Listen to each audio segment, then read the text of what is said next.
Assalamualaikum warahmatullahi wabarakatuh. Nama saya Tahajud Setia Pamburi dari kelas 2 TPJJ 2 dengan NIM 2301 411031. Saya di sini akan melanjutkan materi yang kemarin, yaitu tentang pelabuhan. Dan sekarang itu tugas membuat video rangkuman saya tersebut. Ya. Yang pertama yaitu apa sih itu pelabuhan? Pelabuhan adalah tempat yang terdiri atas daratan dan lautan atau perairan dengan batasan-batasan tertentu sebagai tempat kegiatan pemerintahan dan kegiatan pengusahaan yang dipergunakan sebagai tempat kapal bersandar, naik turun penumpang, atau bongkar muat barang berupa terminal dan tempat berlabuh kapal yang dilengkapi dengan fasilitas keselamatan dan keamanan pelayaran dan kegiatan penunjang pelabuhan, serta sebagai tempat permindahan intra dan antar moda transportasi. Lalu kita sekarang masuk di prinsip perencanaan pelabuhan, yaitu ada pertama dasar dan strategi utama, yaitu menentukan tujuan dan sasaran pembangunan pelabuhan, melakukan prediksi lalu lintas pelabuhan berdasarkan data seperti bongkar muat, kunjungan kapal, dan pertumbuhan ekonomi. Lalu yang kedua ada pengolahan dan analisis data, mengolah data lalu lintas, asal, tujuan, barang, jenis barang, rute pelayaran, dan lain-lain, dan memprediksi pertumbuhan berdasarkan PDRB, teknologi, dan aksesibilitas, membuat skenario optimis, moderat, dan pesimis. Lalu yang ketiga ada perencanaan teknis dan ekonomi, yaitu membagi perencanaan ke dalam jangka pendek 5%, menengah 15%, dan panjang 25%. Merancang struktur pelabuhan, melakukan analisis ekonomi BCR, IRR, NPV, dan memilih skenario terbaik. Lalu yang keempat yaitu tinjauan lingkungan dan sosial, menganalisis kondisi geologi, geoteknik, demografi, dan sosial budaya untuk memastikan keberlanjutan proyek. Lalu yang kelima ada implementasi pembangunan, melaksanakan pembangunan berdasarkan skenario paling menguntungkan dari segi teknis dan ekonomi. Lalu yang ketiga ada langkah-langkah perencanaan pelabuhan. Yang pertama yaitu menentukan visi pembangunan pelabuhan. Yang kedua adalah mengumpulkan data ekonomi, demografi kapal dan barang. Yang ketiga ada klasifikasi barang dan analisis grafik. Lalu yang keempat yaitu membuat skenario berdasarkan jangka waktu dan kapasitas. Lalu yang kelima adalah menganalisis geologi, klimatologi, topografi, dan geoteknik. Lalu yang keenam ada merancang fasilitas darat, terminal, gudang, dan perairan atau dermaga alur. Yang ketujuh ada menilai kelayakan investasi. Yang kedelapan adalah memilih opsi terbaik secara teknis dan ekonomi.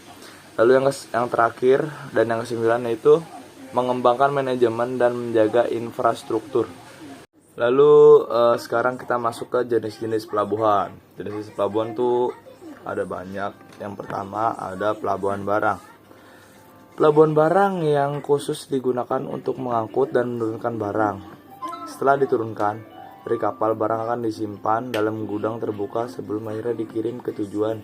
Sebaliknya, ketika akan diangkut, barang tersebut akan dikeluarkan dari gudang penyimpanan. Pelabuhan ini mempunyai dermaga yang dilengkapi dengan fasilitas untuk bongkar muat barang. Seperti yang pertama tuh, dermaga harus panjang dan mampu menampung seluruh panjang kapal sekurang-kurangnya 80% dari panjang kapal. Karena proses bongkar muat barang melalui bagian depan maupun belakang kapal dan juga di bagian tengah kapal. Yang kedua, pelabuhan barang harus memiliki halaman dermaga yang cukup lebar untuk keperluan bongkar muat barang, berfungsi untuk mempersiapkan barang yang akan dimuat di kapal maupun barang yang akan dibongkar dari kapal dengan menggunakan kren. Lalu yang ketiga ada mempunyai transito di belakang halaman dermaga.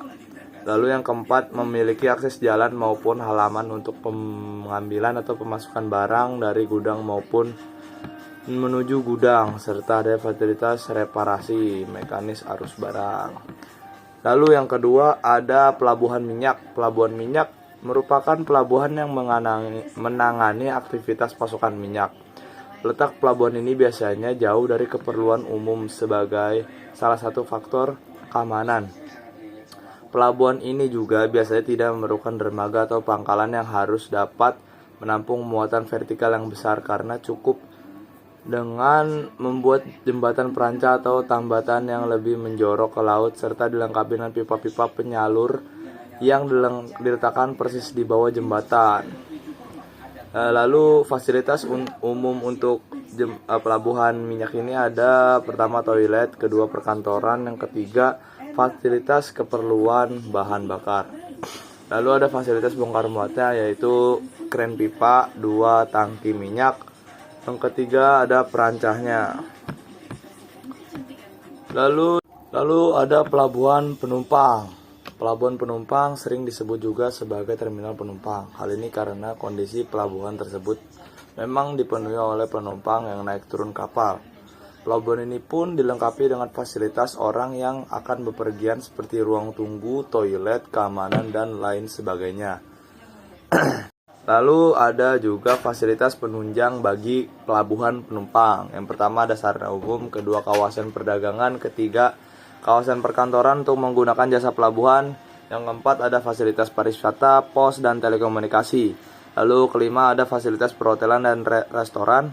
Yang keenam ada areal pengembangan pelabuhan. Ketujuh ada kawasan industri, dan yang terakhir ada tempat penampung limbah. Ya, sekian dari saya. Kurang lebihnya mohon maaf. Wassalamualaikum warahmatullahi wabarakatuh.